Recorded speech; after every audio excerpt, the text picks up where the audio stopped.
Let's have a session on the reasons for globalisation and the importance of globalisation. We'll start with the reasons. So the first one is the development of free trade areas such as the EU, ASEAN or NAFTA. And the idea of these free trade areas is they have reduced barriers to trade between the member countries. So they might have eliminated tariffs or eliminated quotas, and that clearly would promote more economic interconnection between those members of the free trade areas.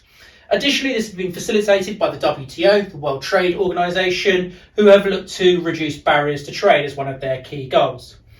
Now, the second point for reasons for globalisation is transport improvements. Transport improvements, often the biggest ones that's cited is containerisation and the idea of essentially sea shipping, and that freight transport can be moved via boats, and you would put them in containers and be efficient within that and be efficient with the amount of containers that would be on each boat, huge volume there, and that clearly would lead to lower average cost per unit, which makes trade cheaper.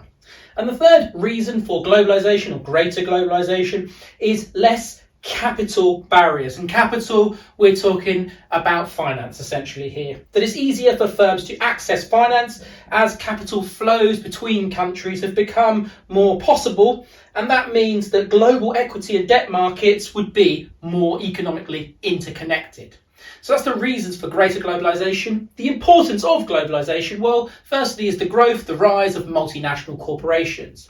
And let's go through the chains. So the more interconnected markets are, as we talked about here, means more opportunity for those MNCs, which means higher output for the business. Higher output for the business, in this case the MNCs, means they have got economies of scale. They're likely to exploit economies of scale, which brings down their cost per unit, their average unit cost, and means they can reduce their prices, and therefore MNCs will become even more dominant. The second point in terms of the importance of globalisation is the interconnection of business cycles. So if there is more interconnection between the economies, it might mean the business cycles between those economies are now more aligned. That might make it harder for you as a business to diversify, to spread your risk.